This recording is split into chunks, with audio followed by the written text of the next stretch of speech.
bienvenidas, bienvenidos a CNN Prime, una jornada con muchas noticias, sobre todo en política. Vamos a estar hablando de aquello y de seguridad. En CNN Prime nos acompañará en el estudio la ministra del Interior, Carolina Toa. Hay mucho que revisar en Inglaterra, en el mundo, en Brasil. Vamos de inmediato con los titulares. La vocera de gobierno llamó a la unidad de las coaliciones oficialistas y dijo que ninguna puede gobernar por separado. Esto tras los polémicos dichos del senador Juan Ignacio Latorre, quien cuestionó a miembros de la exconcertación. En esa línea, integrantes del socialismo democrático tildaron las declaraciones del timonel de Revolución Democrática como arrogantes y hostiles. Se retomaron los diálogos por el proceso constituyente en el ex Congreso Nacional. Hoy, en la reunión de partidos con representación parlamentaria, la centroizquierda por el rechazo presentó una propuesta que contempla 60 integrantes escogidos por la ciudadanía, un consejo consultivo y un quórum de 2/3. El subsecretario del Interior recibió en La Moneda al alcalde de Puente Alto para abordar los hechos de violencia ocurridos durante la conmemoración del estallido social. Tras la reunión, el gobierno comprometió una inversión de 300 millones de pesos para recuperar espacios públicos en la comuna. Germán Codina valoró la disposición del Ejecutivo y recalcó la necesidad de dotar de respaldo legal a los funcionarios municipales que colaboran con Carabineros.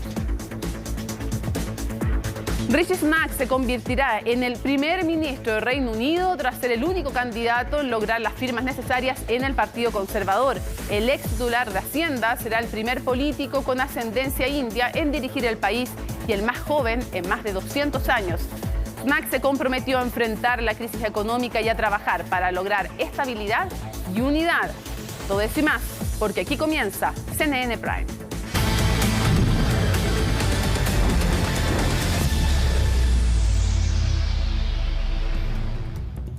Bueno, y tal como se había acordado la semana pasada, el alcalde Germán Codina llegó hasta La Moneda para reunirse con el gobierno. Esto tras los incidentes registrados en el pasado 18 de octubre en Puente Alto. El Ejecutivo anunció 300 millones de pesos que van a estar destinados a recuperar el espacio público en la comuna. Vemos los detalles en la nota de Valentina Nieto. Por ahí. Estamos vivos. Hasta ustedes no quieren que estemos en los extremos, ¿ven? Hay que trabajar en conjunto. El mensaje era ese, trabajar en conjuntos. Temprano llegó este lunes el alcalde Codina a La Moneda para reunirse con el subsecretario del Interior, Manuel Monsalve, un encuentro que había quedado pactado tras los incidentes ocurridos el pasado 18 de octubre en Puente Alto. Yo veo disposición, no lo puedo negar. Y lo que espero es que se vayan concretando los acuerdos que hemos adquirido en esta mesa de trabajo. Más que venir a destruir lo que está haciendo el gobierno en seguridad, lo que vengo a hacer es a contribuir, porque creo que las chilenas y los chilenos necesitan que seamos capaces de sentarnos todos juntos en la mesa. Voluntad de diálogo para analizar las demandas del municipio, entre ellas agilizar la tramitación en el Congreso del Estatuto de Protección a las Policías y del Sistema Nacional de Inteligencia, así como también dotar de mayores atribuciones al personal municipal y reforzar la dotación policial en días claves. Lo cierto es que la inversión en Puente Alto será un punto clave para el gobierno. Hemos comprometido cerca de 300 millones de pesos para la inversión inmediata. Esperamos que el municipio pueda presentar sus proyectos a la brevedad y a partir de aquello poder asignar los recursos y comenzar a ejecutar dicha inversión en el corto plazo dentro de lo que queda de año. Inversión que irá dedicada a recuperar los espacios públicos en la comuna, empezando por la plaza de Puente Alto, un sector que actualmente luce así. Cuadras con toldos azules que, según anunciaron desde el Ejecutivo, buscarán intervenir con un plan similar al utilizado en el barrio Meix. ¿Se ha perdido un poco el espacio? Sí, de verdad que se perdió bastante. Es cosa que uno transite por el lado de allá y todos los puestos que hay, yo digo, está bien, todos tenemos necesidad, pero de verdad que hay que buscar una solución. Lamentablemente esta plaza, años atrás, era hermosa, hermosa, hermosa. Ahora hay muchos vendedores ambulantes. Toda intervención, tema de seguridad, es necesario en la comuna. La refuerza policial sí necesitamos en Puente Alto, sobre todo para estas ocasiones cuando pasa el tema de los estallidos sociales. Los saqueos. Y los saqueos, exactamente.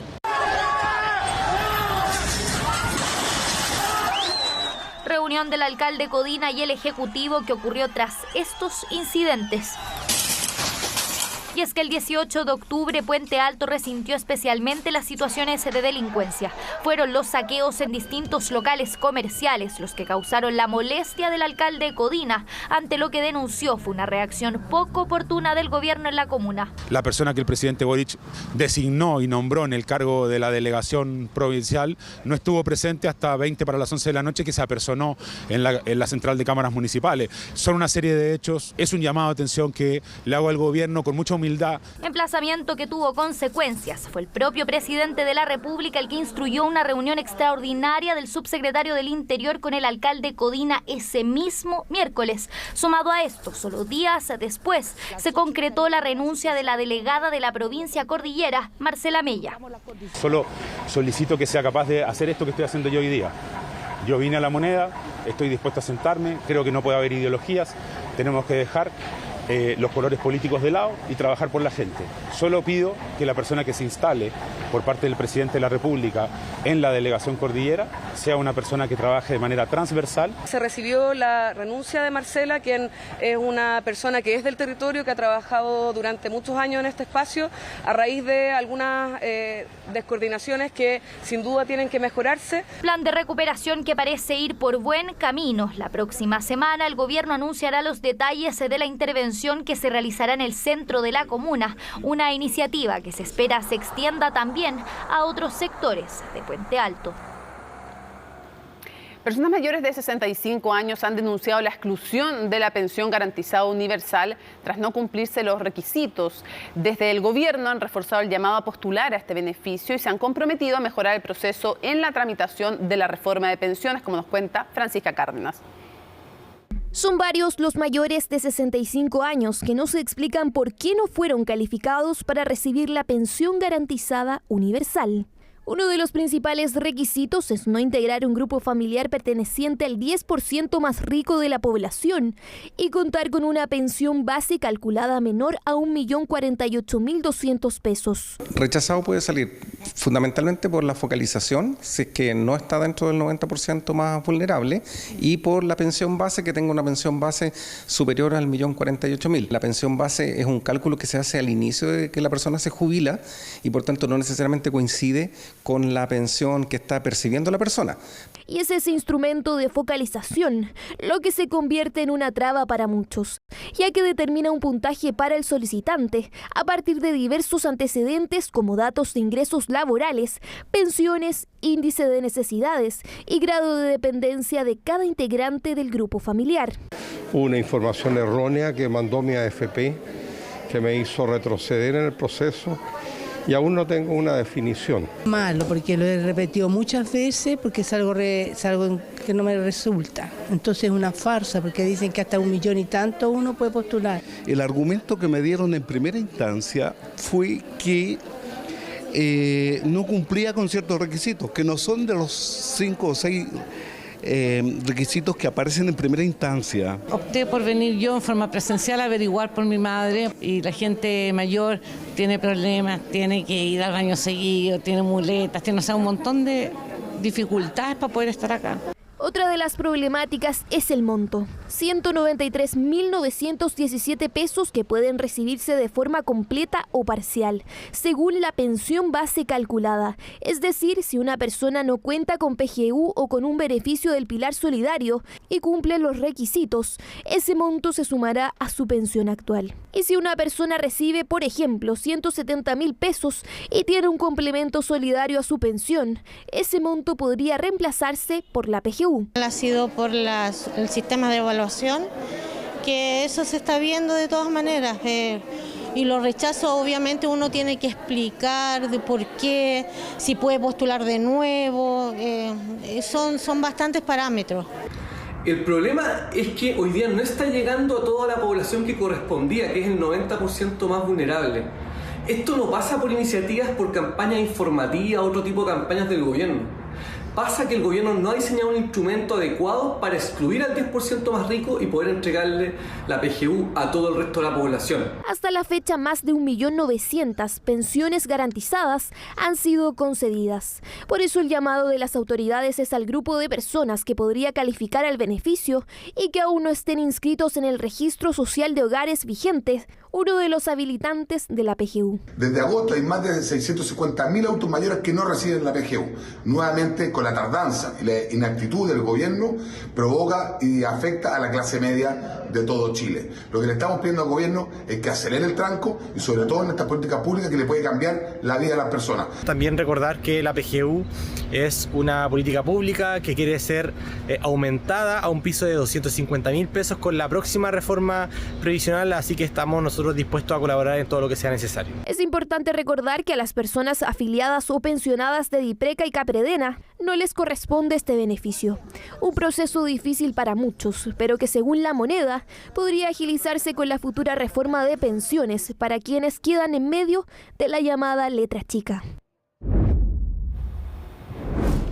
Es su primera entrevista en televisión desde que asumió la embajada en Argentina. En esta conversación, Bárbara Figueroa aborda múltiples temas y plantea los desafíos que se vienen a futuro. El informe es de Belén Vázquez.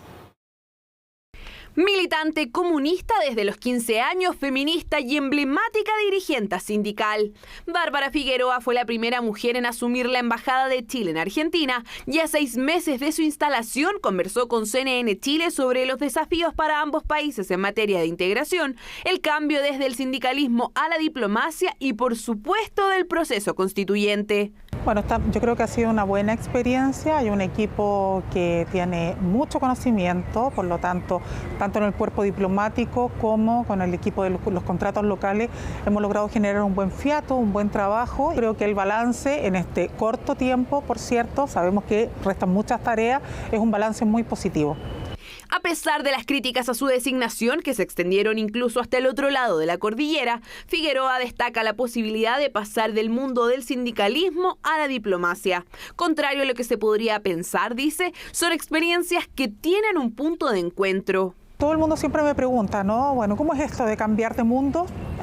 Evidentemente ser y representar al Estado de Chile es una tremenda responsabilidad y es algo que nosotros hemos saludado y reconocido en la figura del presidente de la República, que ha dado un paso muy importante de permitirnos a los dirigentes sindicales no solo ser representantes de los temas sindicales, sino que ser también representantes a otros niveles. Y lo que uno evidencia es que, dadas las labores que a uno le tocaba, en mi caso particular en el mundo sindical, esa sensibilidad con los temas que tienen que ver con condiciones de vida, temas laborales, la incertidumbre que estamos viviendo respecto de cuál va a ser el futuro, lo económico, sin duda que tienen un amplio potencial de desarrollo cuando miramos el desafío de la integración. La idea de la embajadora es poder ir construyendo una relación bilateral que no solo consolide los lazos históricos que han tenido ambos países, sino que además permita avanzar en materias que puedan tener un impacto directo en la ciudadanía y su calidad de vida. Así, ha abordado la opción de importar gas desde Argentina a Chile o impulsar una agenda en materia de litio. Es decir, que todo aquello que podamos construir y las alianzas que podamos desarrollar en el marco de la transición a energías limpias, como también en torno al litio, donde, por cierto, que con Bolivia, con Argentina tenemos tenemos recursos privilegiados, eso entendemos nosotros nos tiene que permitir no solo alianzas, sino que también que aquello tenga principalmente un soporte donde lo que impacte finalmente es en la posibilidad de reconversión laboral, fuentes de capacitación, mejores creaciones de empleo, es decir, que esto también vaya muy de la mano con un proceso de fortalecimiento, de complejización del modelo de desarrollo y, por cierto, que también en eso de mejor y mayor empleo. Y a propósito de mercado laboral, la expresidenta de la CUT valoró los avances que ha tenido el proyecto de 40 horas, cuya tramitación ya consiguió la aprobación en el Senado del artículo central que reduce la jornada. Evidentemente que esa es una aspiración que ha existido, ¿no? La necesidad de equilibrar los tiempos laborales, lo que se ha denominado la productividad de esos tiempos, pero también la justa paga por esa labor, ¿no? Y uno de los elementos que ha estado sobre la mesa es efectivamente este proyecto. Esa es una agenda nacional que evidentemente uno esperaría que avance porque se hace cargo de desafíos principales. Pero no solo trabajar menos horas es relevante. Figueroa también apunta a la necesidad de avanzar en trabajos dignos y bien remunerados. Pero yo siempre pongo mucho énfasis en que cuando estamos hablando de empleo también tenemos que pensar en el trabajo como el trabajo decente, ¿no? Esta concepción que nos permite entender que viviendo gran parte de nuestra vida en el mundo del trabajo, en los distintos ámbitos en los que nos desempeñamos, desde la informalidad y también desde la formalidad, necesitamos entender que la dignidad del trabajo pasa porque ésta sea no solamente en tiempo justo, sino que con una paga que se corresponda con la labor que desarrollamos, que eso sea incorporando a todas y a todos los actores, que permita capacitación y reconversión laboral. Antes del plebiscito, la embajadora conversó con el medio argentino Página 12 y sostuvo que había mucha expectativa respecto del proceso. Ahora bien, a pesar de ello, el resultado fue contundente para la opción rechazo y posteriormente los partidos políticos tomaron el timón de las negociaciones. Y aunque la investidura de su cargo no le permite referirse en extenso a dichas negociaciones, sí cree que hay una oportunidad para los países de Latinoamérica que observan este proceso. Me parece que ahí son nuestras autoridades nacionales las que tienen mucho que decir. Los debates que damos en Chile no son ajenos a los debates que dan otros países del mundo y por lo tanto en ese sentido creo que hay una gran oportunidad para todas y todos los países hoy día y para todas las fuerzas políticas en los países hoy día de desafiarnos a mirar los procesos que se están viviendo como un elemento también de fortalecimiento de la democracia, de los canales de participación y que a partir de ello entonces podamos no solamente gozar de buenas políticas, sino que de políticas que sean muy legítimas. La protección medioambiental, recorrer las distintas provincias de Argentina y constatar en terreno los desafíos para ambas naciones también forman parte de la ambiciosa agenda de Bárbara Figueroa como embajadora en Argentina. No olvida seguir atentamente la contingencia nacional, aunque el análisis es privado y con distancia. Las llamadas dos almas del gobierno nuevamente entran en tensión, esta vez tras los dichos del senador Juan Ignacio Latorre hacia la exconcertación, una situación que escaló al Comité Político en La Moneda, donde se hizo un llamado a la unidad en momentos complejos para la aprobación del presidente Gabriel Boric. La nota es de Estefanía Bustamante. Tenemos varios temas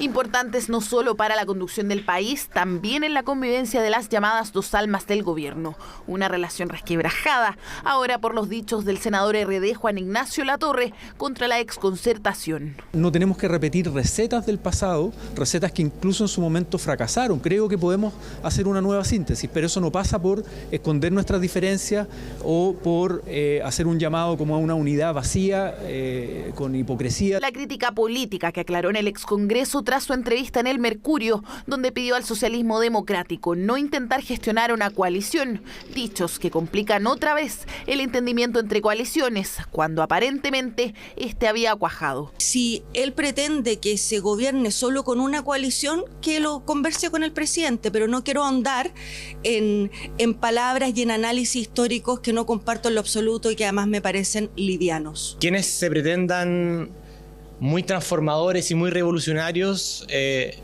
tienen que apostar siempre a la transversalidad, y yo le haría también un llamado al Frente Amplio a que apueste siempre a esa transversalidad. Fue parte de la conversación franca que se tuvo en el Comité Ampliado en La Moneda. Allí, según Ibáñez, se habría dado por superado el episodio, eso sin antes manifestar la molestia que generó en el socialismo democrático. Las conversaciones que uno puede tener o las diferencias, los disensos, somos de opinión de que se hagan en privado como debe ocurrir. Lo mejor es seguir conversando, analizando. Si es que hay diferencias, las diferencias son lógicas. Le hacemos daño a la unidad del gobierno y también a no concentrarnos en los que nos tenemos que concentrar. Unidad que antes ya se había puesto en duda por el Frente Amplio. Nuestra escala de valores y principios en torno a la política no solo dista de, obviamente, el gobierno anterior, donde nosotros éramos oposición.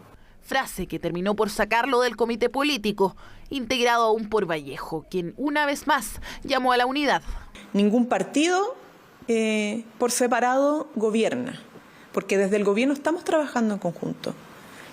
Ministros y ministras con distinta militancia en un proyecto común, porque es más lo que nos une que lo que nos separa. Estoy de acuerdo con la ministra Vallejo, recojo el mensaje y de hecho en ningún momento he cuestionado la unidad de los partidos de la coalición. Yo soy de quienes sostengo que tenemos mucho recorrido todavía por delante. Un recorrido que hasta ahora se hace cuesta arriba. Episodios como estos y otros de la administración de Boric han ido minando la popularidad del mandatario.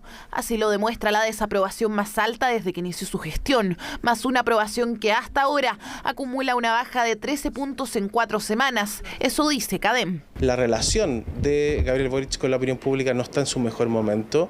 Y no solo eso, estar cerrando el primer año de gobierno con un nivel tan bajo de aprobación va a dejar al gobierno en un pie complejo para enfrentar los desafíos que significan estos 2 años que vienen. Y aún quedan los años 2 y 3 de cada gobierno, que según expertos son los peor evaluados. Clave será, dicen desde Criteria, el rol que tomará la moneda en prioridades como la delincuencia o el proceso constituyente. La gente quiere ver al gobierno ahí, puesto ahí, pero le cuesta hoy día verlo. Y cuando ve que el gobierno da algunas luces en torno a querer involucrarse más en el proceso constituyente, la gente se distancia porque dice, no, pues presidente, usted ya estuvo en el proceso constituyente, ahora gobierne. Ambos reconocen que será difícil recuperar la adhesión que tuvo en segunda vuelta, considerando que parte de su base electoral fueron votos contra Kast.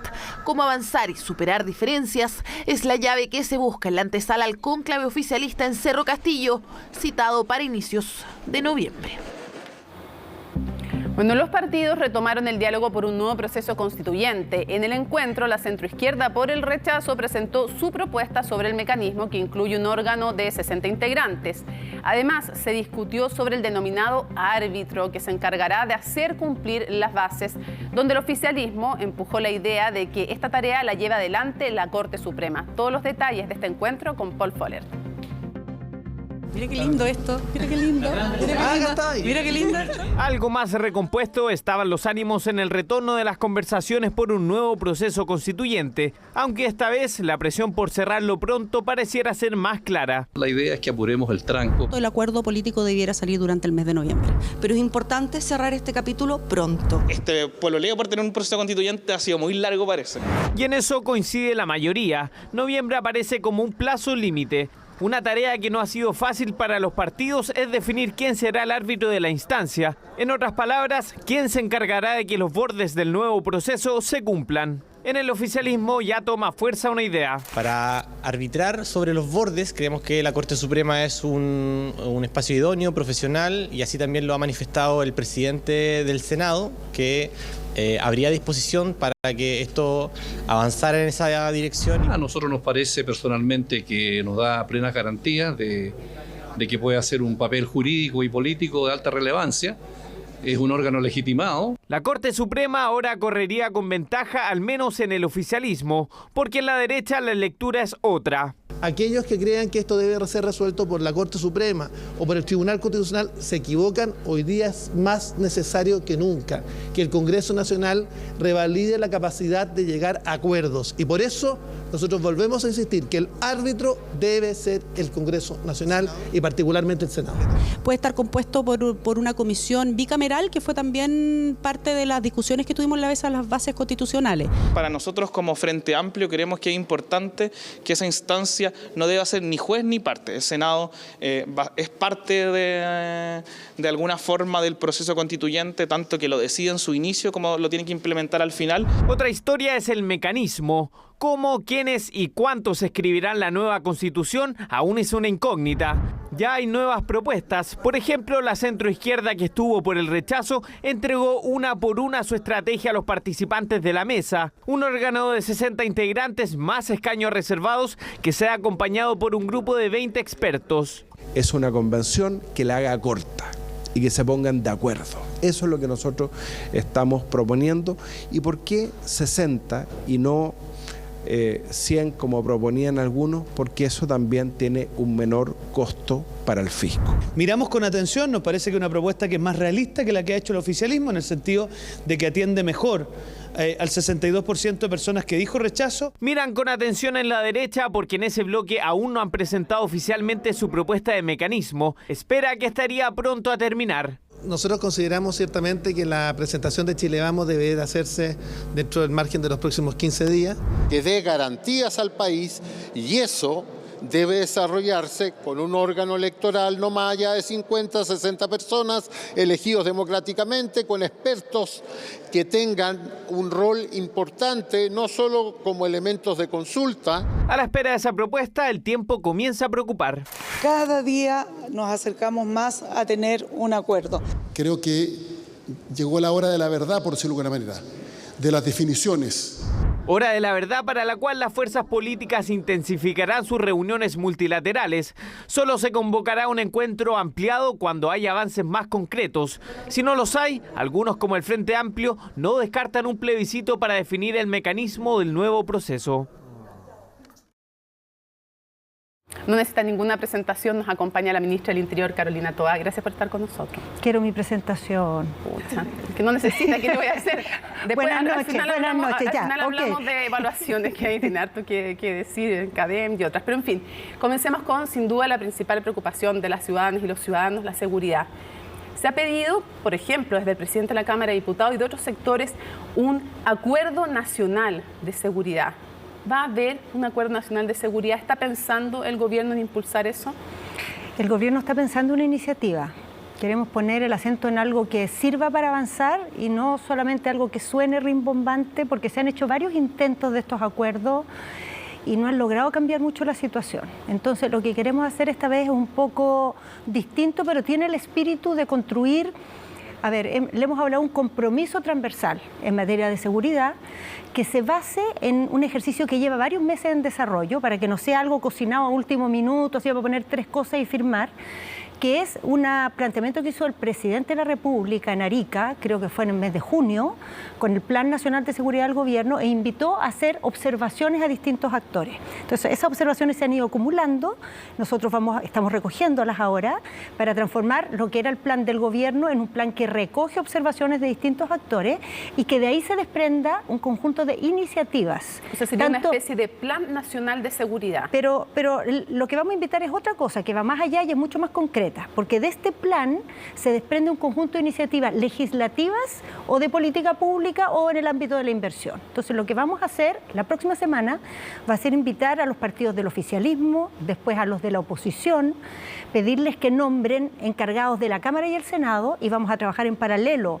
con las asociaciones de municipalidades y la Asociación de Gobernadores y Gobernadoras para construir esta agenda legislativa y de política pública en cada uno de los ejes del plan de seguridad. Y en algún momento la idea es a todos esos actores que ha mencionado, sentarlos juntos en una mesa para que se compartan y se pongan en común las ideas. O sea, la idea es que lleguemos a un acuerdo con todos esos actores. Ahora, la metodología la vamos a ir viendo entre todos, porque no se trata de simplemente sentarlos a todos, sino de escucharlos a todos, incorporar las ideas y hacerlas compatibles. Parlamentarios, alcaldes, gobernadores y gobernadoras. También presidentes de partidos políticos. Sí, no pasa que los partidos políticos se van a representar por sus parlamentarios. Perfecto. O sea, nos vamos a juntar con ellos y les vamos a pedir que nombren una persona en la Cámara de Diputados y una senadora o senador que sea, claro, que sean los que trabajen con nosotros, y en paralelo vamos a tener estas consultas con las asociaciones tanto de municipios como de gobernadores o gobernadoras. Es bien relevante este anuncio que está haciendo, ministra, y la pregunta que muchos van a hacer de inmediato es ¿en qué plazo la idea es poder presentarle al país? Estas son las iniciativas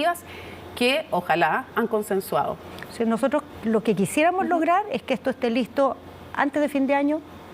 Antes de fin de año podamos tener definida esta agenda en conjunto. Y que se traduciría en iniciativas legislativas, pero también administrativas. Lo fundamental son iniciativas legislativas, porque ahí es donde tenemos como la obligación de lograr acuerdos, porque como en el Congreso se legisla con votaciones que se requieren votos de los dos lados para avanzar, entonces que tengamos de todos los proyectos que andan dando vuelta, elijamos un grupo que sean nuestras prioridades, que transversalmente vamos a empujar. Y que las prioricen en conjunto. Que las prioricemos en conjunto, que digamos, vamos a partir por aquí, vamos a sacar estos proyectos en primer lugar. Los demás no es que no van a discutirse, pero primero nos vamos a concentrar en esto, y eso puede ir acompañado con otras iniciativas que no son propiamente legales. Por ejemplo, necesitamos definir y tener una bajada muy clara de cuál va a ser el ámbito en el cual los gobernadores y gobernadoras áreas van a tener participación, por ejemplo, en materia de prevención del delito.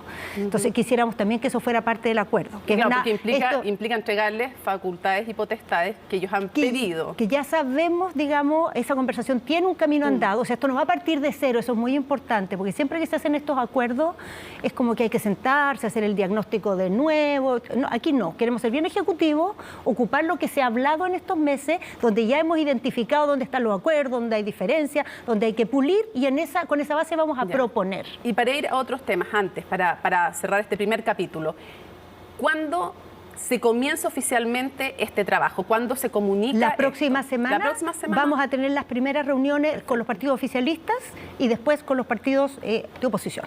Perfecto.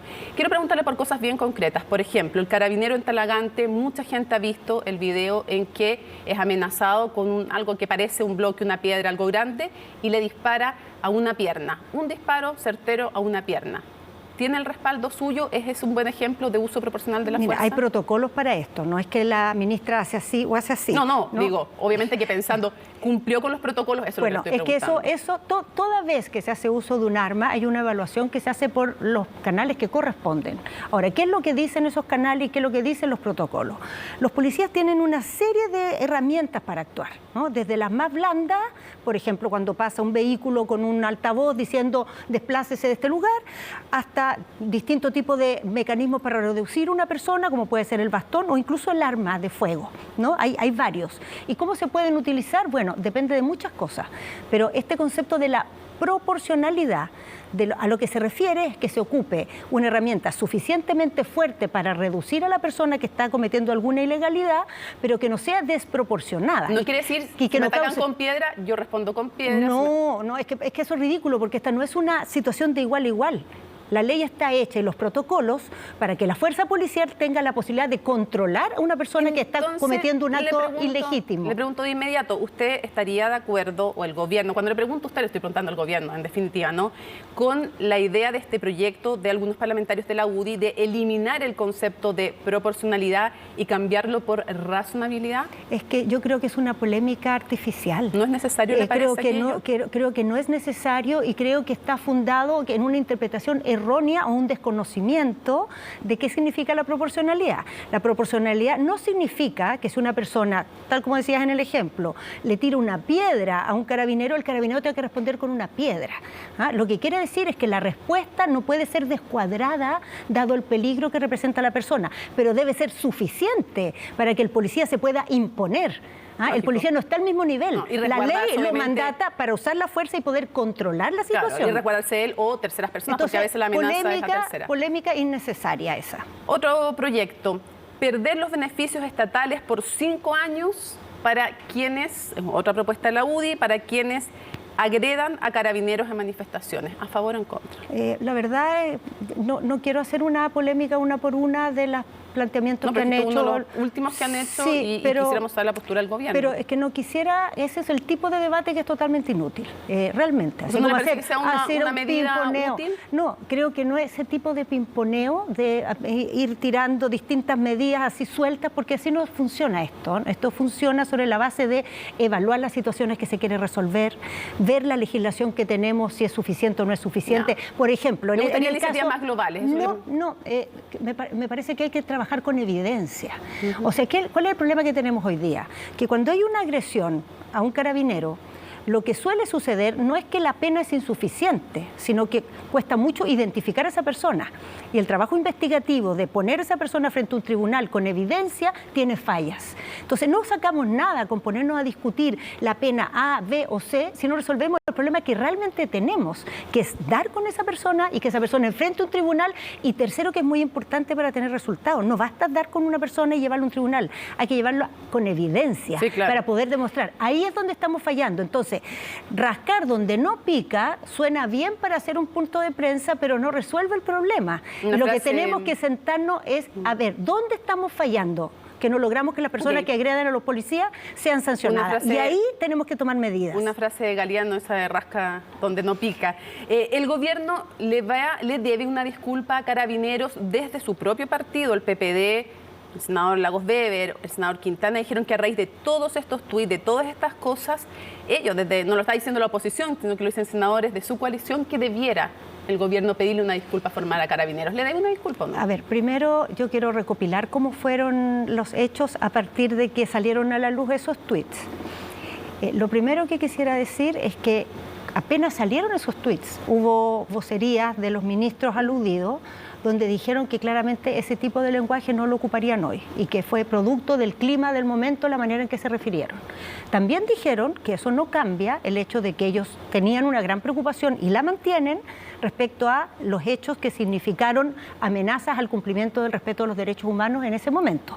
Posteriormente, los ministros se juntaron con el general director de Carabineros y con parte del alto mando a entrar en detalle en esto y poner en antecedentes de la situación en que se dijeron estas palabras y por qué ellos piensan que hoy día en esos términos no las ocuparían nuevamente. A mí me parece que desde el punto de vista de aclarar dichos, van varios pasos más adelante de lo que nunca nadie ha hecho en la política chilena para hacerse cargo de sus dichos. Pero quiero decir una tercera cosa que es muy importante. Todo lo que pasó en el periodo del estallido, todo el quiebre que nosotros tuvimos, a los extremos que llegamos como sociedad, nos hablan de un momento en que realmente enfrentamos una descomposición muy grande. Y la manera que tenemos de hacernos cargo de esto no es dispararnos mutuamente pidiendo perdones. Lo que necesitamos es entender qué nos pasó y resolverlo. ¿Ministra? Y yo siento muchas veces que la manera de jugar en esto es jugar al empate, ¿entiendes? Entonces pasar la cuenta para acá, entonces yo te la paso hacia allá. Y la gente que nos ve en sus casas, lo que quiere es la política dando respuesta a los problemas y no pasándose goles o cuentas entre sí. En ese contexto, ya que usted recordó el 18 de octubre, quiero preguntarle si usted respalda lo que dijo el presidente en el discurso a raíz de ese momento, el 18 de octubre, de que hubo abusos sexuales cometidos por Carabineros en el contexto del estallido. No, yo respaldo todo lo que dijo el presidente de la República, ciertamente, y lo que dijo es que una razón de preocupación que no podía repetirse es que volviera a haber una situación en que las policías eran, como fue en esa ocasión, acusadas de situaciones de violación a los derechos humanos, de situaciones de abusos sexuales. Pasar que fueron acusadas, él dijo que habían habido abusos sexuales. Me estoy refiriendo a lo mismo, por supuesto que respaldo es el presidente de la República, y el presidente de la República se tiene que hacer cargo de que todo lo que pasó en el estallido ha tenido sanción penal en una parte milimétrica. O sea, la verdad, si tú te fijas, los actos de vandalismo que hubo, ¿cuántos han tenido sanción penal? Casi nada.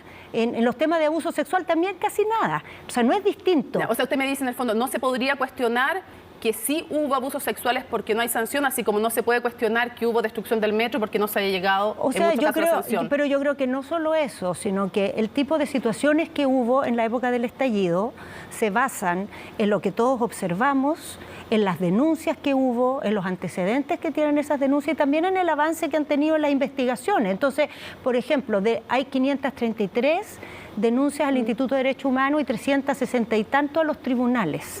Todas en investigación, como la mayoría de, por ejemplo, el metro sigue en investigación, los casos de destrucción por vandalismo siguen en investigación. De esas, ¿cuántas han tenido, digamos, ya una sentencia definitiva condenatoria? Una.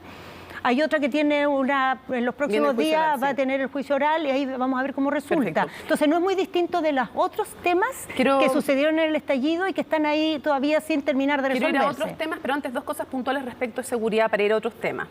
Va a haber reforma de Carabineros. Sabemos que antes se habló, en el comienzo del programa se hablaba de refundación, después se habló de reforma de Carabineros. Lo que quisiera preguntar es, ¿cuándo se va a presentar un paquete concreto de la reforma Carabineros? ¿Y cuál es el corazón? Si usted tuviera que explicar cuál es el concepto de esa reforma que Carabineros necesita, ¿cuál es?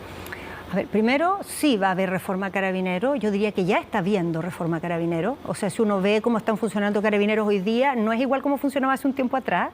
¿En qué momento? No va a haber un momento, va a haber varios momentos. ¿Y el corazón? Por ejemplo, voy a dar un momento que viene ahora, creo que en noviembre o en diciembre se presenta una actualización de los protocolos de control del orden público. que se ha estado trabajando con Carabineros los últimos meses y que va a llegar a... Y esto va a tener varias dimensiones. Tiene una parte de formación de Carabineros, tiene una parte que se refiere a la creación del Ministerio de Seguridad, donde vamos a tener una nueva modalidad mucho más efectiva para ejercer el control civil de Carabineros. Mayor control civil. Sí, mayor control civil y mayor robustez del organismo a cargo de esta tarea, mayor a la que tiene el actual Ministerio del Interior y Seguridad Pública que hoy día me toca dirigir. ¿Y cómo se está trabajando esto? A ver, se constituyó, siendo yo ya ministra, la unidad consultiva de la reforma Carabineros, que es un organismo con distintas entidades de la sociedad civil, y la comisión de la reforma se constituyó un mes antes aproximadamente, y esas son las dos instancias que van a tener que, en el fondo, aprobar todos los mecanismos que esta reforma va a incluir. Ministra, la ley antiterrorista, tal como está para usted, ¿es efectiva, es suficiente o no? Y si ustedes plantean que es necesario más reformas de las que se han hecho en el pasado a esa ley para que sea eficiente y efectiva. ¿Es o no es efectiva No, hoy día? No es nada de efectiva. O sea, por ejemplo, el otro día que se puso la bomba en el edificio de donde está el Grupo Angelini. Y el Ministerio tuvo que analizar el tipo de acción que había que emprender. Se hizo una evaluación de otras ocasiones en que ha habido bombas y que se ha actuado a través del Ministerio del Interior. Y la verdad es que las veces que le ha ido mejor al Ministerio del Interior, en que ha logrado, digamos, condenas, ha sido cuando ha ocupado la ley de control de armas. ¿La van a reformar? Además, voy a llegar a ella.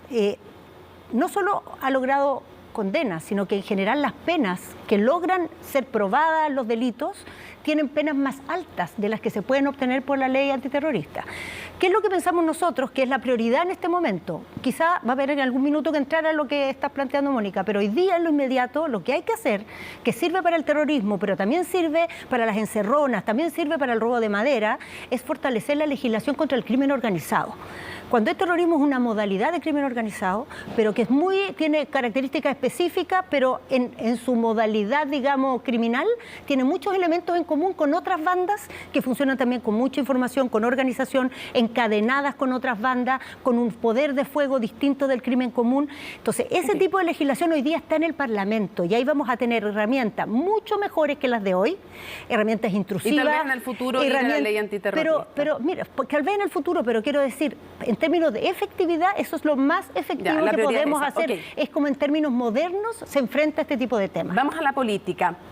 Usted bien sabe, por si alguien no lo sabe en su casa, el senador de Revolución Democrática, el senador Latorre, dijo que la exconcertación no viniera a decirnos, son sus palabras, cómo gestionar una coalición. Le respondieron, dijo hartas cosas más, le respondieron, hay un momento de tensión, de hecho la ministra vocera de gobierno sale a pedir unidad. Yo quiero preguntarle qué llamado le hace la jefa política del gobierno a las dos coaliciones y cuánto dificulta el trabajo del gobierno estas diferencias que no son menores y que se sigan manifestando. Hago el mismo llamado de la vocera, a la unidad. Y la unidad no significa desconocer que hay diferencias. Ha habido distintos momentos en que distintos voceros se han dicho cosas, ¿no? En esta ocasión fue el senador, en otra oportunidad han sido otras personas. Y yo creo que el problema no es transformar en un drama el hecho de que hay diferencias. El tema es cómo en una coalición que está en el gobierno, que tiene que dar cuenta ante la ciudadanía todos los días de cómo se están enfrentando los temas que inquietan a la población, cómo se resuelven esas diferencias, cuál es la manera. Y hoy día lo estuvimos hablando en el Comité Político Ampliado con los distintos partidos ahí sentados.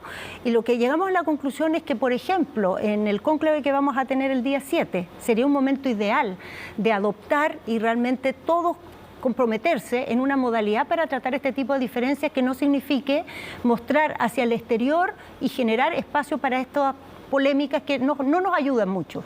Y yo creo que en eso hay como bastante comprensión de todo, porque distintos sectores en distintos momentos han dicho cosas que después dicen, quizá, entonces en lugar de hacer de esto un nuevo elemento para abrir una polémica, yo más bien lo que vi, Mónica, es que la mayoría de los actores que fueron entrevistados prefirieron no insistir en la polémica y decir, bueno, busquemos otra manera, no quiero profundizar en una diferencia. Pero hace el mismo llamado. Hago el mismo llamado, en esto totalmente respaldo a la vocera Camila Vallejo. Vamos al tema constitucional. Yo quiero preguntarle, una breve pregunta para ir a otro, porque tenemos tanto. ¿El plebiscito constitucional es solo el rechazo del texto propuesto o es también, como plantea la oposición, un rechazo a buena parte del programa del gobierno que se identificaba bastante con el espíritu de esta propuesta de nueva constitución? ¿Cuánto tendría entonces, o qué le responde a la oposición que les dice que tendrían que cambiar y modificar el rumbo del programa del gobierno? Sí, a ver, yo creo que uno puede hacer todo tipo de interpretaciones de un resultado electoral. De hecho, cuando hay un resultado electoral, a veces salen los ganadores y los perdedores interpretando que en realidad ganaron o indirectamente ganaron. Entonces, no hay cómo pensar que ganaron. Interpretaciones se pueden hacer las que se quieran, pero lo que nadie puede negar es que el gobierno del presidente Boric también fue electo en una elección democrática, donde los chilenos y las chilenas votaron y lo pusieron en la moneda con un mandato. Ahora, el presidente Boric es un gobernante sensato y responsable, y va a trabajar por sacar adelante su programa considerando el equilibrio de fuerzas que tiene el Parlamento, considerando que hay nuevas situaciones que nos han obligado a darle gran prioridad a temáticas que no estaban en ningún plan. Por ejemplo, el hecho de que hayamos tenido esta escalada con la inflación. Ciertamente no estaba en el programa la escalada con la inflación, pero la vamos a enfrentar y la hemos enfrentado. O sea, de hecho, eso fue el programa Chile Apoya, esos son el plan de reactivación que viene el próximo año con la infraestructura. O sea, la verdad es que un gobierno siempre se encuentra ante imprevistos. Y este resultado ciertamente no estaba previsto. Y uno, a la luz de esa realidad, va viendo cómo avanza. Pero el mandato del presidente no cambia por el plebiscito. O sea, ¿cambiaría la velocidad y no la dirección? O sea, no, yo creo que la dirección no va a cambiar. ¿Y la velocidad? La dirección no va a cambiar. Probablemente la velocidad pueda afectarse, pero ¿qué quiere decir afectarse la velocidad? Quiere decir que uno empieza a programar cuánto tiempo se va a demorar en sacar cada cosa, también en la medida que va logrando resultados. Esto uno no tiene un cronograma hasta el final. Por ejemplo, nosotros ahora estamos discutiendo la reforma tributaria. Los chilenos y las chilenas que votaron por el presidente Boric sabían que entre su agenda estaba una reforma previsional y sabían que en su agenda estaba una reforma de la salud. ¿Por qué es importante que salga la reforma tributaria? Porque eso va a generar los recursos para que podamos hacer las otras reformas. Entonces, ¿están encadenadas las cosas? Claro que están encadenadas. Si no podemos avanzar en una cosa si no tenemos la reforma tributaria. Es que yo no lo veo así. ¿No? ¿Usted está optimista? O sea, sí estoy optimista. He estado en muchas reformas tributarias, las he seguido de cerca, y yo creo que hoy día pasa algo que antes no pasaba. Y es que se entendió. Otra cosa es si se actúa en consecuencia, pero todos saben y tienen aquí en su cabeza que lograr en Chile paz social, lograr que la institucionalidad se relegitime ante la población, pasa por un nuevo pacto en términos de garantía de los derechos sociales. Que si no logramos eso, vamos a fracasar. Que si no logramos eso, Chile va a ser inestable. Entonces, que hay que avanzar en una reforma tributaria que tiene que recaudar y que tiene que ser progresiva. ¿Y los empresarios creen que lo tienen claro también? Yo creo que lo tienen totalmente claro. Ahora, hay discusiones técnicas respecto a si se hace un poco más así, un poco más asá, si la recaudación puede venir un poco más por este lado, por este otro, puede ser. Pero la comprensión de que sin más recaudación y sin progresividad, que en el fondo es más equidad, que los que más tienen den más, yo creo que a esta altura hay una comprensión mayor de la que había antes, de que ahí tenemos algo que es ineludible. Vamos a la Araucanía ahora. Aparte de no limitar o limitar menos, explíquemelo usted, garantías constitucionales y de que se renovaría cada 60 días y no cada 15, ¿qué distinto tiene este nuevo estado de excepción que plantean llevar del de emergencia? Explíqueme. Así como en concreto para que se entienda su caso. Tiene 4 cosas distintas. A ver. Una, que al ser el plazo más largo, eso permite que la instalación de las Fuerzas Armadas que están en la zona se haga con una planificación que es mayor a la quincenal. Hoy día planificamos cada 15 días y eso es una limitante. Segundo, que el control que hacen los parlamentarios, que hoy día es bastante superficial porque en 15 días no pasa mucho, entonces no hay mucho espacio para hacer una verdadera evaluación, se transformaría en un control mucho más sustantivo, porque se basaría en 4 informes escritos que se presentarían y en la evaluación del plan de acción con el que se aprobó para 2 meses el estado de emergencia anterior. En tercer lugar, tiene la modificación de que el plazo es mayor y en cuarto lugar, el hecho de que al ser mayor el plazo, también la restricción de garantías constitucionales es menor, porque esto quiero explicarlo muy bien para que lo entiendan. ¿Qué sí se restringe y qué no se restringe? Claro, porque, a ver, ¿por qué? Se pretende, porque es una propuesta. ¿Por qué es tan corto el plazo? preguntará a los auditores, ¿por qué cada 15 días tan poco tiempo? Porque hay muchas restricciones de garantía. Porque se limitan las garantías. Entonces, uno no puede a un gobierno decirle, tome, aquí tiene este estado de excepción y limite las garantías por plazos muy largos. Incluso la Constitución del 80, que era una constitución bastante poco, digamos, cautelosa con ocupar las Fuerzas Armadas en muchas cosas, de hecho les daba poderes deliberantes en algunos aspectos, en materia de estado de excepción consideró que 15 días era suficiente. Entonces, si uno quiere hacer plazos más largos, es muy difícil... ¿Qué no se afectaría en concreto, ministra? ¿Derecho de reunión? No se afectaría. O sea, la verdad es que en la práctica no se ha afectado el derecho de reunión, pero está la facultad. Esa facultad no estaría. No, y el derecho de locomoción se podría, digamos... ¿De movilizarse? Sí, se podría afectar, pero no restringir. O sea, en el fondo, se podría afectar, pero de manera más acotada.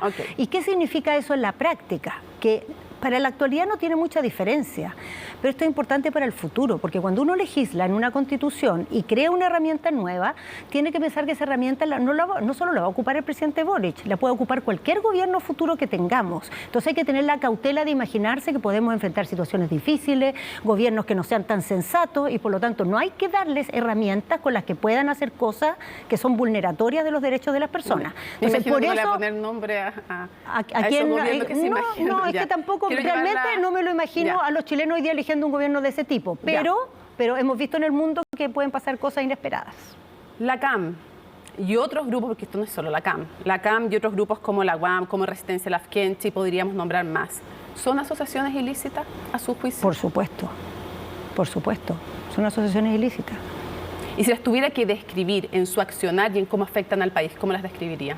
Son grupos que, para originalmente una causa que se decía política, han emprendido el uso de las armas. ¿Y se les debiera perseguir bajo ese concepto penalmente, cree usted? Eso es lo que estamos haciendo.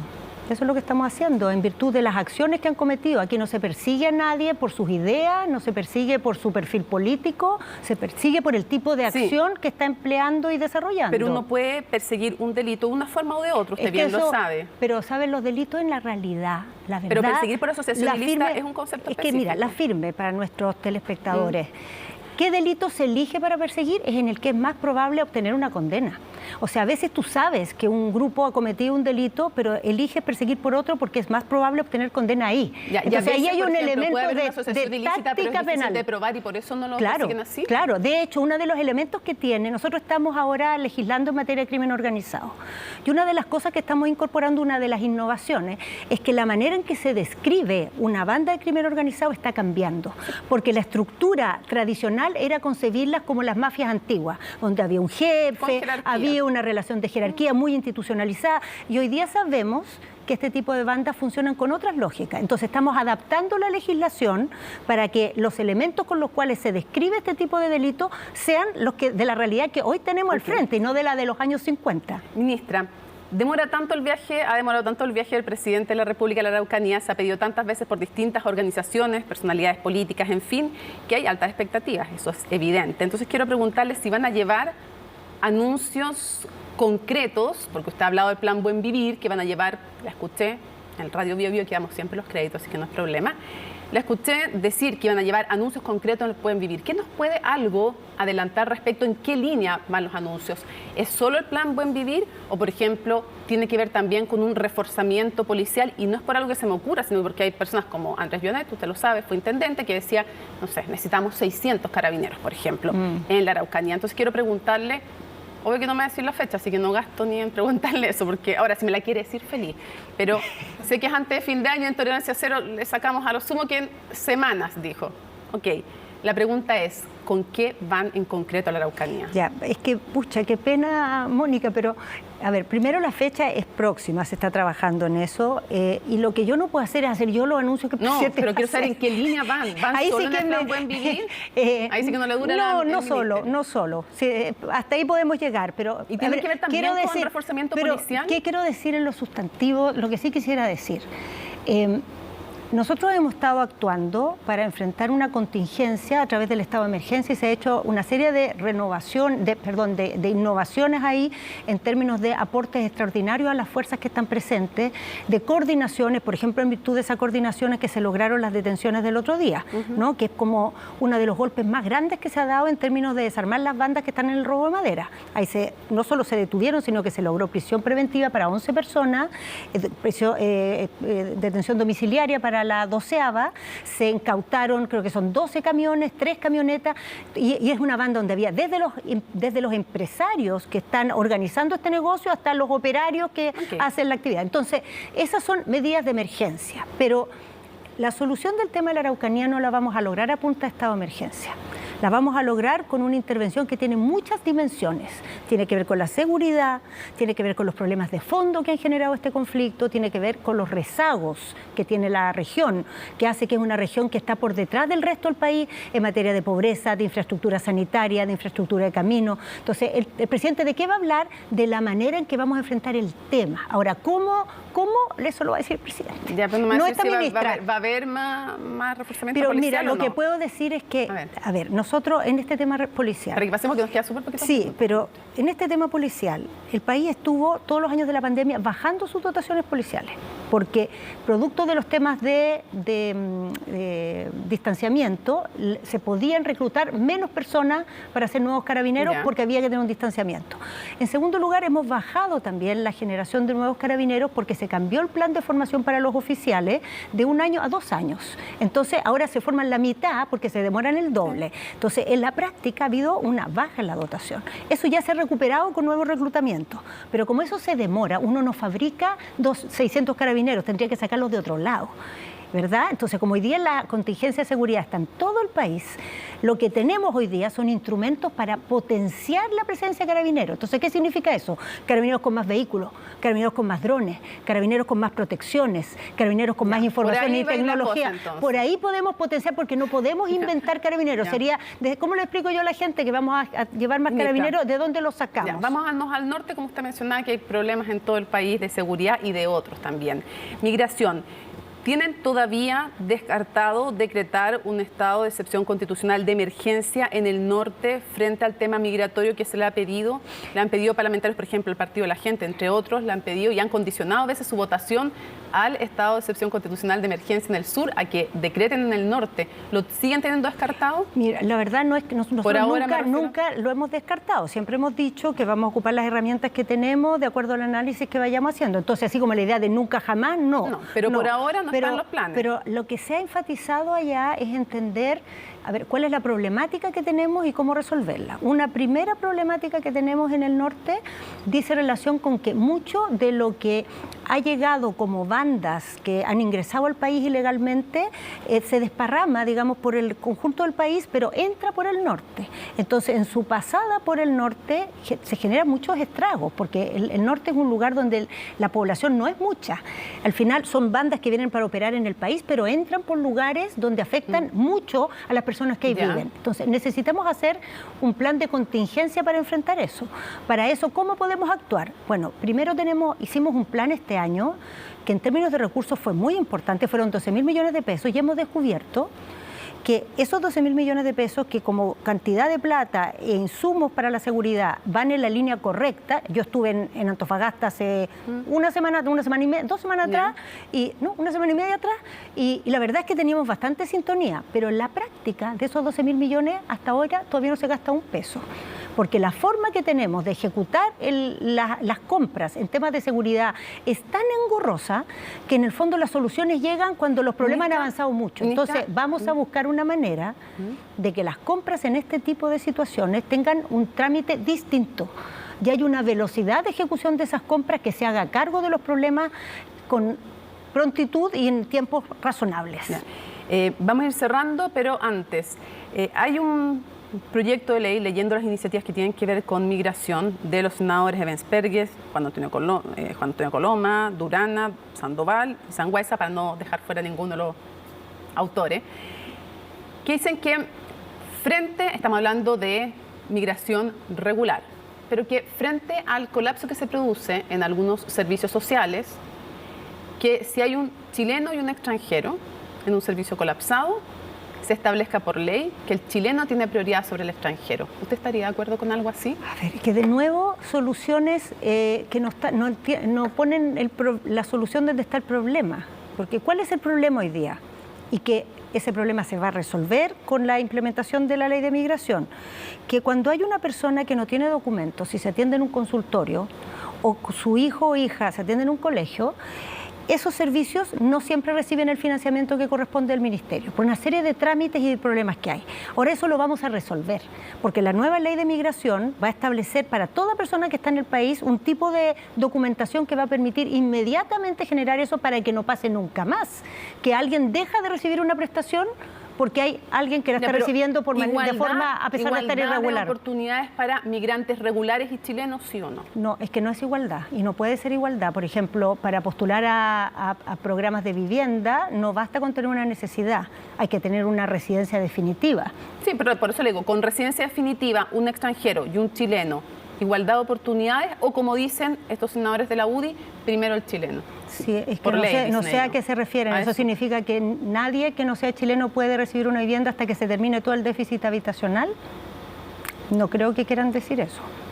No creo que sea su intención. Cierro con dos preguntas. Ahora, si su intención es decir que cuando se establece, por ejemplo, una evaluación de la vulnerabilidad de un niño para un jardín infantil, no puede bastar el hecho de ser migrante irregular para considerar más vulnerable un niño, yo en eso estaría de acuerdo. Hay que evaluar la condición del niño, o sea, el niño en qué estado está, quién lo cuida, qué posibilidades hay de que alguien lo atienda en la casa si su madre está trabajando y que en eso no hay una ventaja por ser migrante, ciertamente. Se nos acabó el tiempo, en esto estaríamos de acuerdo. Dos preguntas lo más breve posible. Lo primero, en el debate presidencial que se hizo aquí en CNN Chile, el ahora presidente Gabriel Boric cuando hablaba de migración, de la posibilidad de conversar con otros países de la región para tener cuotas. Porque hemos escuchado a veces que dice, sí, se van a seguir recibiendo extranjeros que puedan entrar. Y otros dicen, una opción es cuotas. ¿Se ha trabajado? ¿Hay algo que se haya avanzado en el tema de conversar con otros países cuotas de migraciones? A ver, yo voy a ir a Buenos Aires en 2 semanas más exactamente, a una reunión latinoamericana de ministros a cargo de los temas de seguridad, y uno de los temas que llevamos en carpeta es este. Ahora, hay que decir que esto no es un invento del presidente Boric, esto es lo que se hizo en Europa, por ejemplo, cuando fue, claro, se conversó, y la verdad es que eso lo que significa es generar un principio de corresponsabilidad, ¿no? Y también, ahí lo va a plantear. Ahí lo voy a plantear, y hay que decir que también el momento óptimo para haberlo hecho fue en el gobierno anterior, porque ese fue el momento más intenso. Hoy día no es que no tengamos migración irregular, tenemos, pero la ola de hoy es mucho más baja que la que hubo en ese momento. Lamentablemente en ese periodo el tema como de la conversación a nivel latinoamericana no estaba en su mejor momento y no se ocupó, digamos, esta posibilidad. Hoy día yo creo que tenemos que intentarlo. Cierro con lo último. Usted vio la encuesta académica, me va a decir que no, evidente, está en un ministerio complicado usted, como el Ministerio del Interior, que suele enterrar liderazgo. Además, lo hemos visto a lo largo de la historia. ¿Para qué le voy a contar todos los casos para atrás de ministros del Interior? Y ministra también, que hubo otra. Sin embargo, CADEM nos dice que usted en este momento, bueno, que el subsecretario Monsalve también está muy bien evaluado, pero le quiero preguntar de usted, y que usted tiene el doble de evaluación positiva incluso que el presidente. Quiero preguntarle, ¿usted evalúa que corre el riesgo de convertirse en presidenciable? No, no lo evalúo, porque la verdad es que entré a este cargo sabiendo todos los riesgos que tiene y estoy dispuesta y preparada anímicamente para que en algún momento esto se va a poner complicado, para que pueda haber muchas polémicas, y lo que me he propuesto, dado que asumo un cargo, como tú acabas de decir, Mónica, que es complejo, es que lo que va al final a ser importante para los chilenos y las chilenas y el gobierno del presidente Boric es que hagamos un trabajo serio y consistente, aunque eso signifique en algunos momentos no ser los más simpáticos, aunque eso signifique en algún momento apostar a las soluciones de fondo y no simplemente sacarse la buena foto, porque eso es lo que se necesita en los temas de seguridad y de gestión política.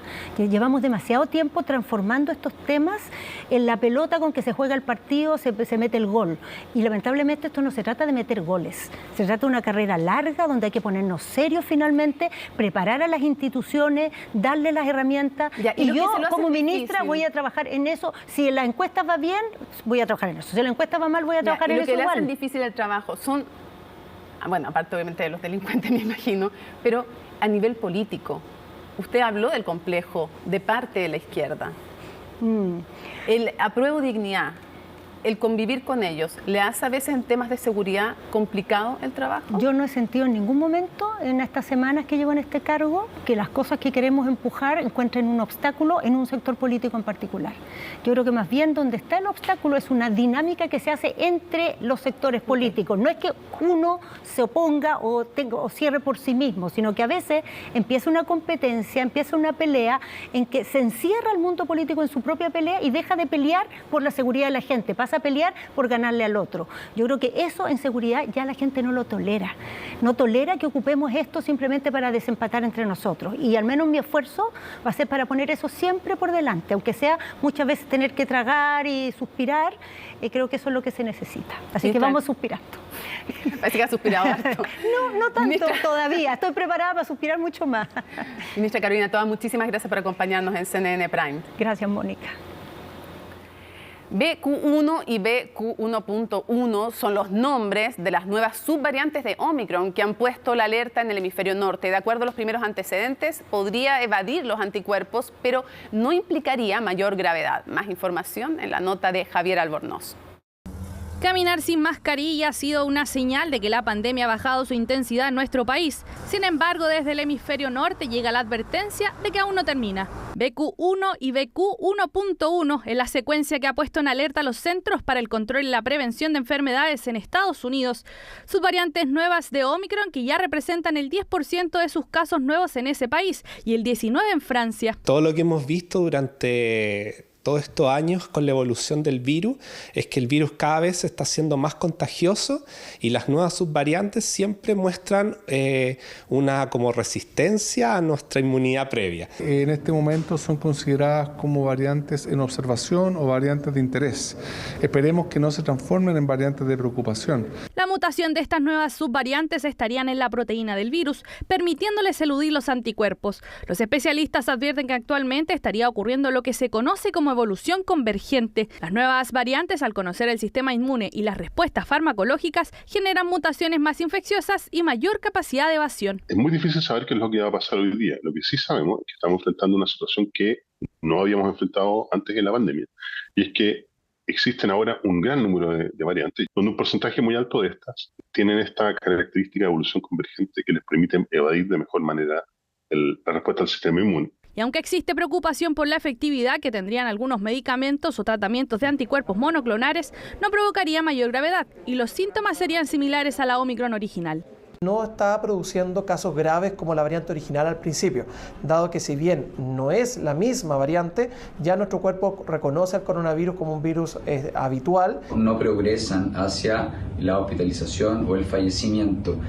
Eso no implica que no vaya a suceder, que no sea una posibilidad, es muy probable que no suceda. Se espera que, como otras variantes, la BQ1 y BQ1.1 llegue a Chile en las próximas semanas. Clave será para ello las medidas que se apliquen. Nosotros, antes de que esa variante comience a circular con fuerza en nuestro país, estamos tomando medidas, ¿no? Y parte de eso es ir avanzando con que los grupos de mayor riesgo, particularmente los mayores de 80 años que estamos convocando en el calendario a contar de esta semana, pueden recibir sus vacunas. Aplicación de la vacuna bivalente que empezará este miércoles para los mayores de 80 años. Fórmula inmunológica que permitiría enfrentar de mejor manera estas subvariantes. Es necesario y fundamental ir actualizando la formulación de las vacunas con las variantes que circulan en la población. Por eso es positivo que ya contemos con vacunas bivalentes. Tenemos que ir incorporando en las formulaciones de las vacunas las variantes que circulan. A la vacunación también se suma la recomendación de seguir usando mascarillas en espacios cerrados para evitar que estas nuevas mutaciones generen mayores consecuencias.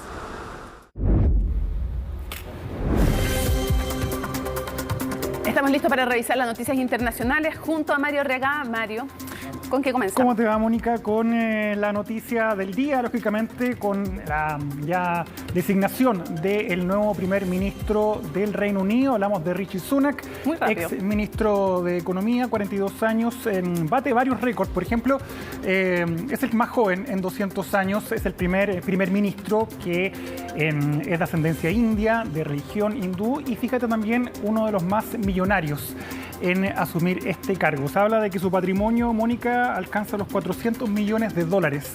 Viene de una familia acaudalada, pero también está casado con una heredera de también India, de una empresa bien grande, bien importante que hay allá en el Reino Unido. Bueno, pero más allá de eso, Mónica, finalmente él se quedó con este cargo porque fue el único que alcanzó el piso de 100 apoyos de diputados conservadores. Recordemos, Mónica, que esto fue a través de una elección interna del Partido Conservador y también porque sus otros contendores, hablamos de Penny Mordaunt y también de Boris Johnson, que sonaba fuerte también para ocupar nuevamente el cargo de jefe de gobierno británico, se bajaron a última hora de esta carrera, específicamente Penny Mordaunt, que finalmente decidió no seguir compitiendo, y esto fue obviamente despejarle el camino a Rishi Sunak, que obtuvo más de 190 votos al interior del Partido Conservador por parte de diputados de este partido, de un total de 357, por lo tanto corría con mucha ventaja. Son varios desafíos, Mónica, porque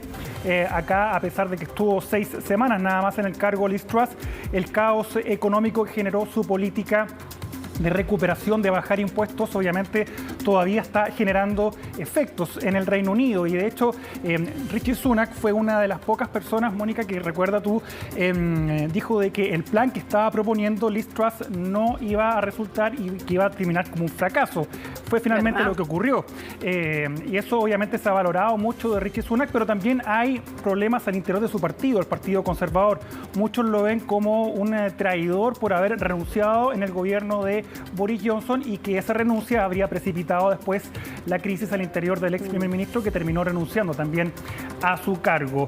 Así que esos son parte de los desafíos que va a tener este joven político de 42 años, Mónica, con muchos problemas económicos pero también políticos, y mientras la oposición, el Partido Laborista también desde Escocia y otros partidos están exigiendo elecciones generales porque dicen que acá Rishi Sunak no tiene el mandato de la población, pero bueno, eso está muy difícil de que se concrete porque los laboristas no tienen la mayoría en la Cámara. Claro, pero es que de los Comunes. Es bueno porque sabes que nos preguntaban de inmediato y agradecían tu explicación cuando tú decías ayer, claro, que no es, aquí no hay una elección en una monarquía parlamentaria, no es que la gente eligió cuáles eran los parlamentarios y ahí se armó la mayoría y se llega al gobierno, sino que teniendo el Partido Conservador la mayoría, claro, hay que elegir dentro, o sea, los militantes del partido son los que eligen quién es el líder y quién llega a ser primer ministro. Claro, y si no había, todos los ingleses. Y si habían 2 candidatos, hoy día si 2 alcanzaban los 100, eran los afiliados del Partido Conservador, que son más de 200.000, creo, los que tenían la posibilidad de elegir. No era tampoco todo el Reino Unido.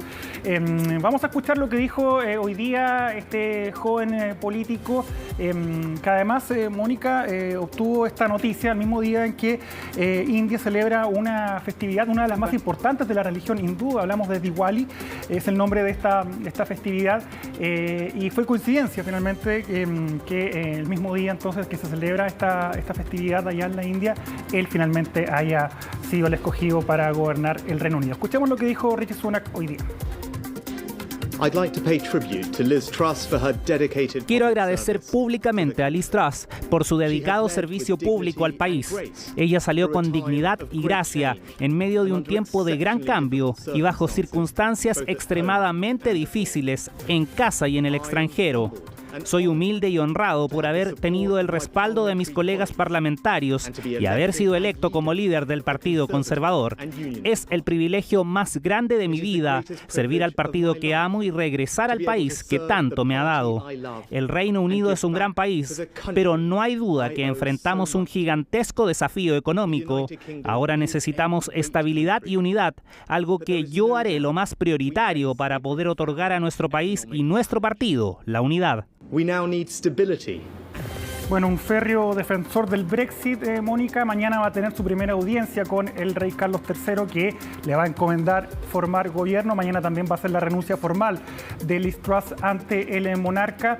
Y hay obviamente muchas dudas respecto a cómo lo va a hacer Rishi Sunak, Mónica, específicamente porque, claro, él viene de esferas que son de millonarios, dicen de multimillonarios, no tiene mucho contacto con las personas, fue banquero, extranjero, estuvo gran parte de su vida en Estados Unidos. Por lo tanto, ese roce con la realidad misma que están viviendo los británicos, dicen que podría jugarle en contra a este joven político de 42 años. ¿Te acuerdas que esto fue un tema en el tiempo de Boris Johnson? Se hablaba del gabinete de Boris Johnson que decían, cero diversidad socioeconómica, y lo que tenía es una pretendida diversidad a través de personas pertenecientes a minorías étnicas, que ese era un baño pero no real de diversidad, porque pertenecían a familias muy acaudaladas igual, y que sería bueno que hubiera más contacto con la realidad. El laborismo también lo criticaba mucho por eso, o sea, que era una solo diversidad étnica, que era sí diversidad, pero no era lo que le faltaba este otro componente que habían estudiado en los mismos colegios. Hicieron un estudio, hubo un artículo bien interesante respecto de universidades, de colegios, bueno, que uno podría verlo en muchos países del mundo, incluido Chile. Sí, lo otro que llama la atención, Mónica, que son partidarios, miembros del Partido Conservador, el mismo Rishi Sunak, que tienen una visión bien crítica de la migración, son bien duros. Sí, ellos dicen que hay que cerrar las fronteras sí o sí. Ahora, no sé si están tan dispuestos por la economía, necesitan mano de obra urgente el Reino Unido, pero claro, el mismo Rishi Sunak ha dicho de que él cerraría las fronteras a pesar de que sus padres viajaron de la India al Reino Unido e hicieron toda su fortuna a través de la migración, pero bueno, son... él ha dicho que era otra época, que claro, era otro contexto y que la situación económica hoy día es muy diferente, es lo que él ha dicho cuando se pregunta, y también habla de los migrantes que están irregulares, también claro, hace el énfasis por ahí. Sí, y son varios los miembros del gabinete o el ex gabinete de Boris Johnson que eran miembros también o eran de ascendencia india y que tenían esta visión bien dura con la inmigración. Pero bueno, vamos a ver cómo se desarrolla mañana esta reunión. Ya comienza mañana ya la era de Rishi Sunak con muchos problemas por delante. Vamos, Mónica, a seguir con la guerra en Ucrania, específicamente con estas advertencias que está haciendo Rusia, que comenzaron en el día de ayer a través de su ministro de Defensa, que, fíjate, telefonió a su par de Francia, su par de Estados Unidos, del Reino Unido y también de Turquía, diciendo de que Ucrania está preparando una bomba sucia. ¿Qué es una bomba sucia? Es una especie de artefacto que no tiene relación con una bomba nuclear, Mónica, sino que más bien es un artefacto explosivo que tendría material radioactivo, y esto obviamente se utilizaría en zonas específicas, limitadas, que obviamente generan pánico y generan también muerte. Eso es lo que está diciendo Rusia, y está acusando a Ucrania de que va a usar esta falsa bandera, como se utiliza también para finalmente escalar este conflicto, acusando al Kremlin, dicen ellos. Bueno, hoy día hubo respuestas de los miembros de los ejércitos del Reino Unido, Estados Unidos y Francia, que no dieron crédito finalmente a estas acusaciones. Turquía, eso sí, prefirió guardar silencio, pero dicen de que esto es un pretexto del Kremlin, que sí va a usar, dicen ellos, o podría usar una bomba con elemento radioactivo para escalar aún más este conflicto. ¿Qué es lo que ha dicho el Kremlin hoy día nuevamente? Que bueno, que es culpa de Occidente, o que va a ser culpa de Occidente finalmente si no quieren atender a estas denuncias. De todas formas, dicen ellos que llamaron a una reunión de urgencia del Consejo de Seguridad de Naciones Unidas para presentar la evidencia, dicen ellos, de que sí, Ucrania, Kiev, está planeando realizar entonces la detonación de esta bomba sucia, como se conoce, para escalar aún más este conflicto. Pero muchos dicen de que esto es un pretexto de Rusia porque está perdiendo terreno. Eso es un hecho. En la contraofensiva ucraniana, específicamente en la región de Jersón, está avanzando de manera muy preocupante para el Kremlin, que se está quedando, dice, sin tropas y también con poco armamento, con pocos misiles, y por eso obviamente llevaría a cabo esta bomba sucia. Lo cierto es que no hay evidencia, pero sí Occidente, dicen, está muy preocupado porque ya cuando Rusia comienza a utilizar este tipo de pretextos es porque se va a ingresar a otra fase más preocupante de una guerra que por ahora, Mónica, no tiene solución en el futuro, cercano por lo menos. Y terminamos, Mónica. Recuerda que hace unos días atrás hubo un estudio bien preocupante que señalaba que los productos de paralizar el pelo de las mujeres podían provocar cáncer de útero u otros cánceres específicamente. Bueno, hoy día una mujer en Estados Unidos presentó la primera demanda contra la gigante multinacional L'Oréal, la gigante francesa. Ella utilizaba productos para alisar el cabello desde el año 2000 en adelante, o sea, más de 20 años. Tuvo un cáncer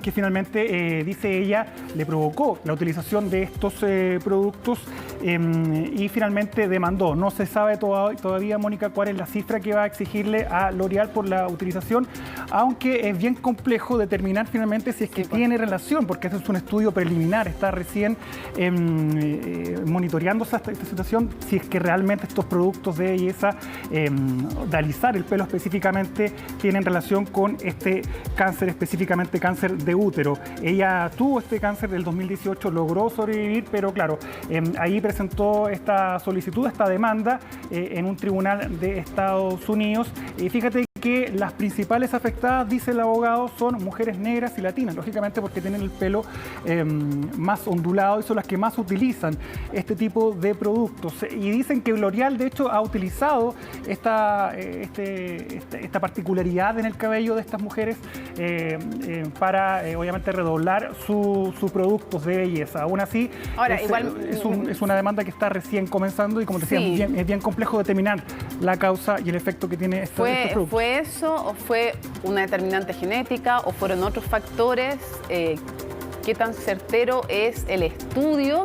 Pero además, en general, todas las empresas, las que trabajan con maquillaje, obviamente que tratan de que nos maquillemos, los que trabajan con encrespador, que te encrespes, o sea, es lógico que todos evidentemente hacen eso, y hay toda una discusión también respecto de las imposiciones estéticas, más allá de este tema de lo que estamos hablando, muchas dicen no me quiero alisar porque tengo que cambiar el aspecto de mi pelo y no quiero hacerlo y no quiero que se me imponga que tengo que usar el pelo liso.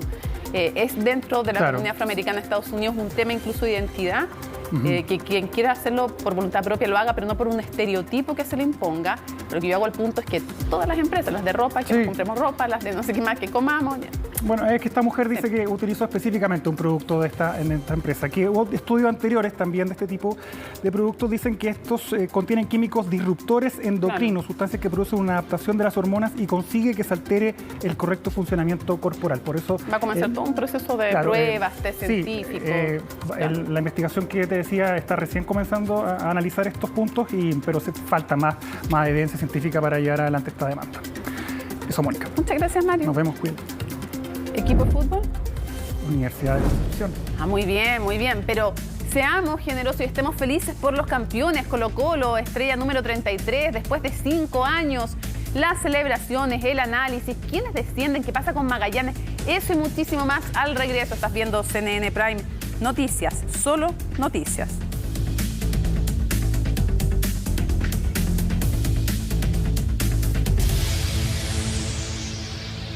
Estamos en CNN Prime con CNN Deportes. Finalmente llegó la tan anhelada estrella número 33 para Colo-Colo y los jugadores celebraron con todo, pero sin la copa, la alegría, los festejos del camarín del Cacique y la inédita celebración sin trofeo, lo vemos en la nota de Felipe Gallardo. Esto que tenemos acá ya es para ser campeones, muchachos. Ya no lo quiero cocinar con un triunfo, con una copa, con la 33, muchachos. Una emocionante arenga del capitán Gabriel Suazo hacía vibrar al camarín antes del partido más importante del año. 3 fechas antes vamos a salir campeón. 3 fechas antes vamos.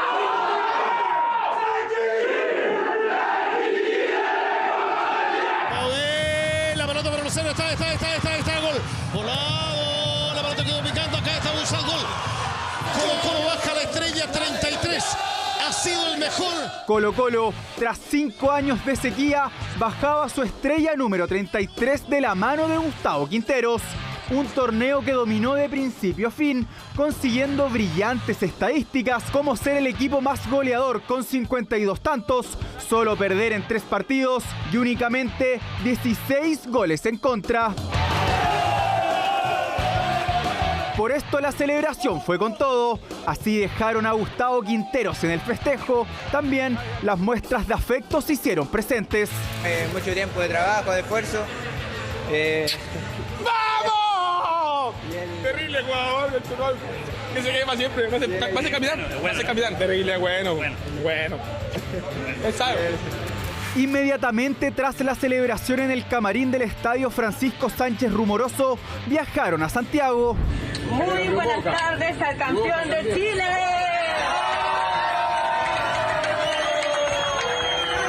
En el aeropuerto privado Aerocardal, cientos de hinchas lo esperaban con mucha alegría. Hay que siempre esperarlo al más grande. Siempre he estado feliz porque, aunque hemos pasado pena igual, pero siempre he estado feliz porque Colo-Colo lo va a seguir en las buenas y en las malas. Feliz, estuvimos en las malas y ahora estamos en las buenas. Colo-Colo Chile, la alegría del pueblo.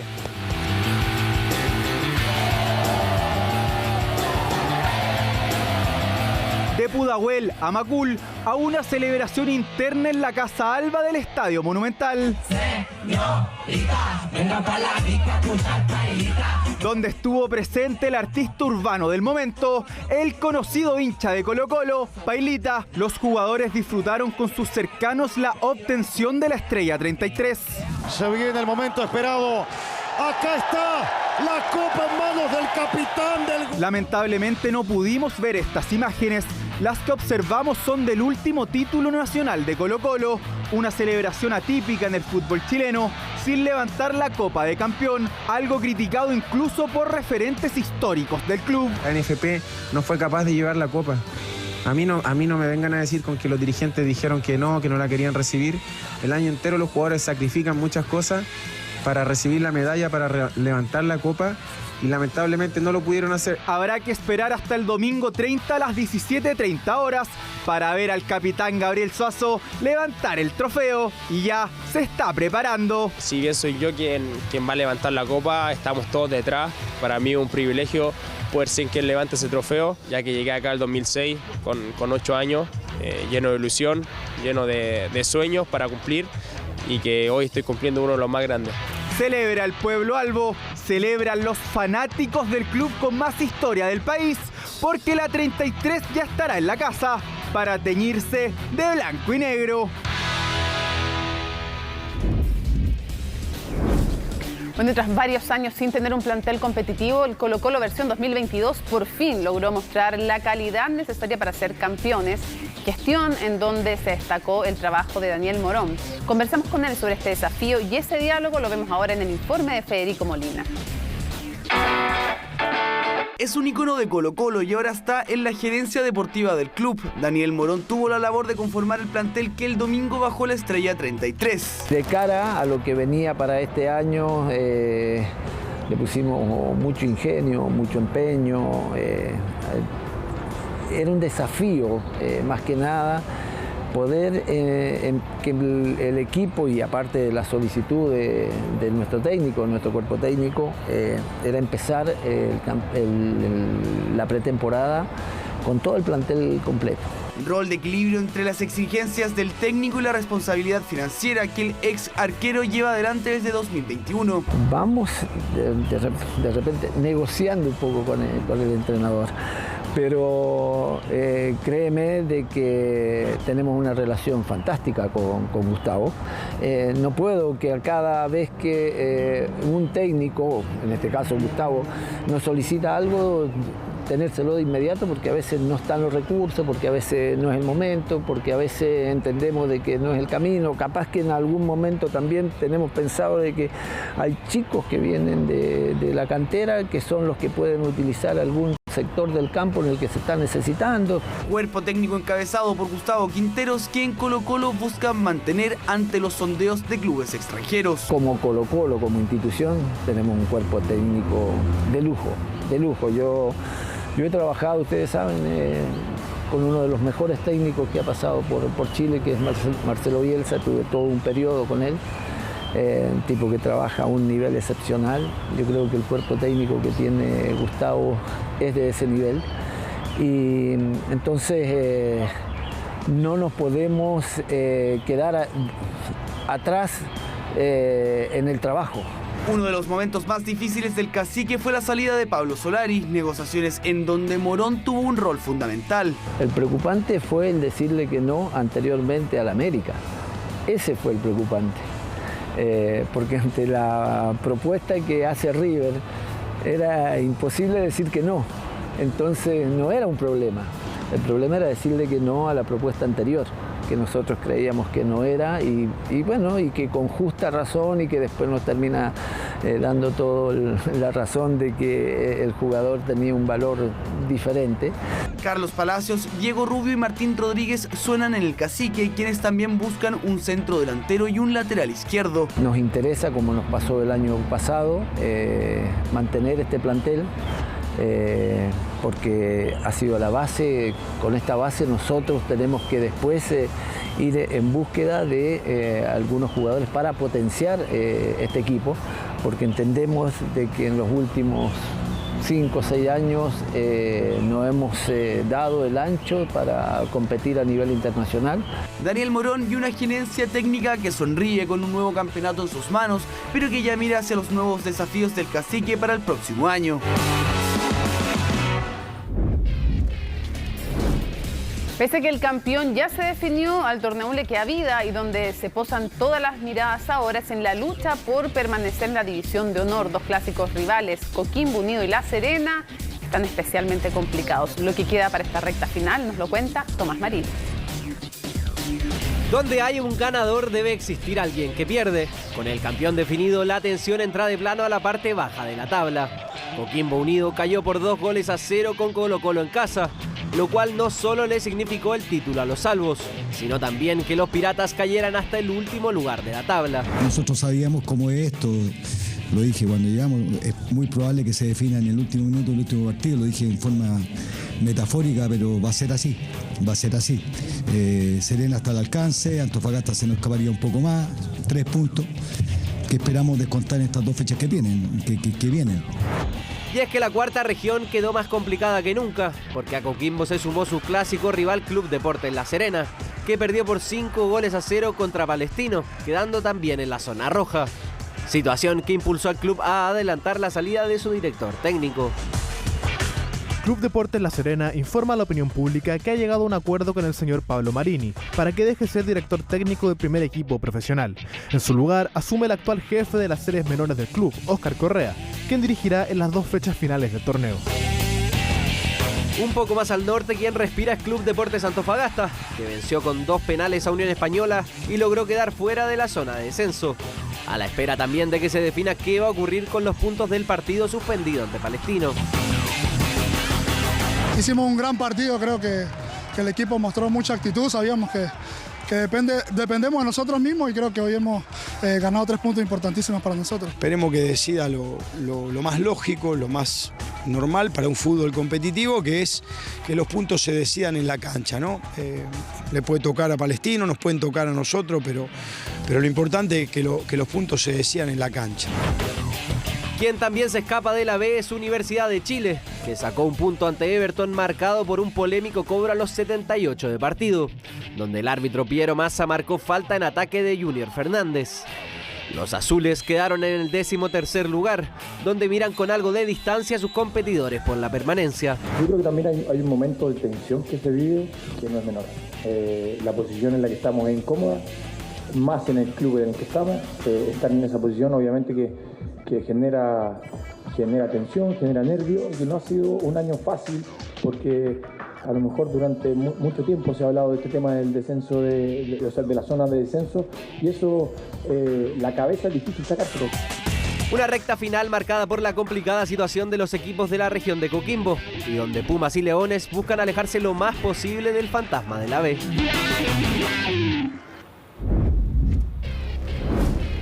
Magallanes estuvo a solo minutos de ascender a la división de honor, pero el resultado última hora de Cobreloa extiende la definición de la primera B. Revisemos lo que fue ese partido en el informe de Tomás Marín.